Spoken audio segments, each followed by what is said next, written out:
पिठलं म्हटलं की प्रत्येकाच्या तोंडाला पाणी सुटतं. हे पिठलं अगदी कमी साहित्य आणि कमी वेळामध्ये तयार होतं. घरामध्ये भाजीला काही नसेल आणि काय करायचा प्रश्न पडला तर असं झणझणीत पारंपरिक बेसन पिठलं तुम्ही नक्की करून पहा. ह्या पिठल्यासोबत कुठल्याही प्रकारची भाकरी आपण बनवू शकतो किंवा भातासोबतही अप्रतिम लागते. नमस्कार, मी श्रावणीज होम किचन मध्ये तुमचं खूप खूप मनापासून स्वागत. चला तर मग रेसिपी बघून घेऊ.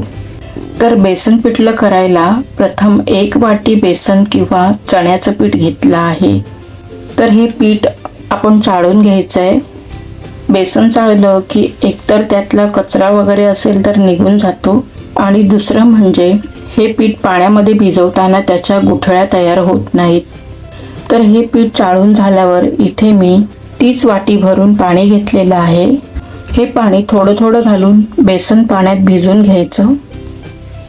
असं थोडं थोडं पाणी घेऊन पीठ भिजवलं की पिठाच्या गुठळ्या कमी होतात.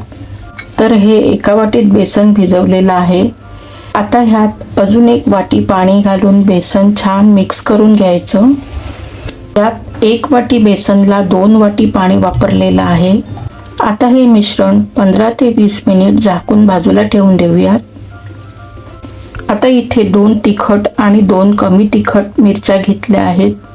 इथे 4 पण तिखट मिरच्या घेतल्या तरी सुद्धा चालेल. 8 ते 10 मोठ्या लसूण पाकळ्या घेतल्या आहेत. आता ह्याची जाडसर अशी पेस्ट करायची. पेस्ट मिक्सरला करा किंवा खलबत्त्यामध्ये करा, कसंही केलं तरी सुद्धा चालेल, पण ते जाडसरच ठेवायचं. हा असा जाडसर ठेचा आपण तयार करून घेतलेला आहे. आता पिठलं बनवायला इथे भिड्याची कढई घेतलेली आहे. इथे लोखंडी कढई घेतली तरी सुद्धा चालेल. कढई गरम झाली की 4 ते 5 चमचे तेल गरम करायचं. पिठल्याला तेल जरा जास्तच घ्यायचं. तेल चांगलं गरम झालं की त्यात 1 लहान चमचा राईची फोडणी द्यायची. राई चांगली तडतडेपर्यंत परतायची. राई तडतडली किंवा फुटायला लागली की अर्धा लहान चमचा जिरं घालायचं. जिरं पण चांगलं परतून घ्यायचं. नंतर 10-12 कढीपत्त्याची पानं परतायची. नंतर गॅस लहान करून पाव चमचा हिंग परतायचा. नंतर 1 मोठा बारीक चिरलेला कांदा घालायचा. कांदा मध्यम आचेवर त्याचं पाणी निघेपर्यंत हलकं परतून घ्यायचं. नंतर सोनेरी रंगावर कांदा परतून घ्यायचा. कांद्याचा ओलसरपणा गेला आणि कांदा सोनेरी रंगावर यायला लागला की हा ठेचलेला ठेचा त्यात मिक्स करायचा. मध्यम आचेवर सर्व छान परतून घ्यायचं. 1 मिनिट परतल्यावर नंतर गॅस लहान करून पाव चमचा हळद घालायची. ह्या स्टेजला हळद घातल्यानंतर हळद लगेच करपत नाही. हळद मस्त मिक्स करून परतून घेतलेली आहे. आता जे आपण बेसन भिजवलं होतं त्यात थोडीशी चिमूटभर हळद मिक्स करून घेतली आहे. अशी हळद घातली की पिठाला हळद चांगली लागते. आता हे मिश्रण लहान गॅसवर फोडणीत मिक्स करायचं. हे मिश्रण गुठळी न येऊ देता सतत ढवळत राहायचंय. संपूर्ण गुठळ्या मोडेपर्यंत सतत ढवळून हे पीठ घेतलेलं आहे. आता गरजेनुसार उकळतं गरम पाणी यात घालायचं. पाणी ॲड करताना गॅस लहान ठेवायचा.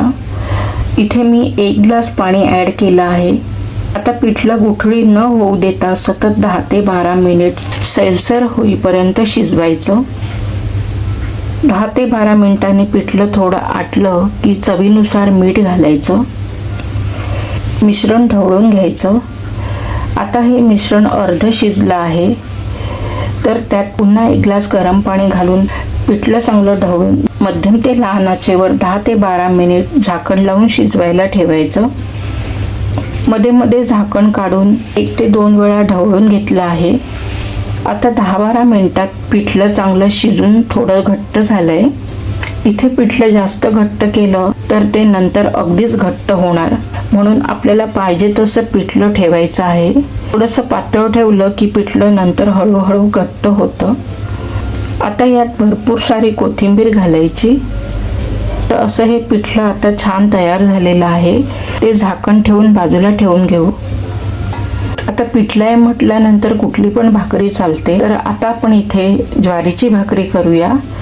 ज्वारीची भाकरी आणि पिठल्याचं कॉम्बिनेशन खूप छान लागतं. तर आता भाकरीसाठी 1 वाटी ज्वारीचं पीठ घेतलेलं आहे. थोडंसं मीठ घालायचं. थोडंसं गरम पाणी किंवा कोमट पाणी घेतलेलं आहे. थोडंसं गरम पाणी किंवा कोमट पाणी घालून भाकरीचं पीठ चांगलं मळून घ्यायचं आहे. थोडं थोडं पाणी घालून पीठ चांगलं मळून घेतलंय. आता याची थापून भाकरी करायची किंवा लाटून करायची. लाटून कमी वेळात भाकरी तयार होते. भाकरी लाटून झाली की गॅस न पेटवता तव्याला जरासं तेल लावून घेतलंय. असं तेल लावलं की भाकरी तव्याला पटकन चिटकत नाही. नंतर गॅस पेटवून तवा गरम झाल्यावर भाकरी तव्यावर घालून घेतली. भाकरीला वर थोडं पाणी लावून घेतलं. भाकरी परतून चांगली शेकून घेतलेली आहे.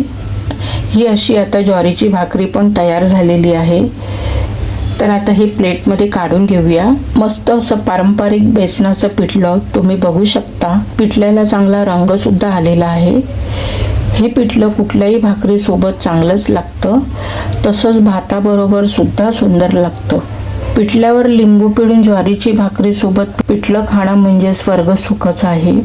अगदी कमी साहित्यामध्ये हे पिठलं तयार होतं आणि चवीलाही खूप छान लागतं.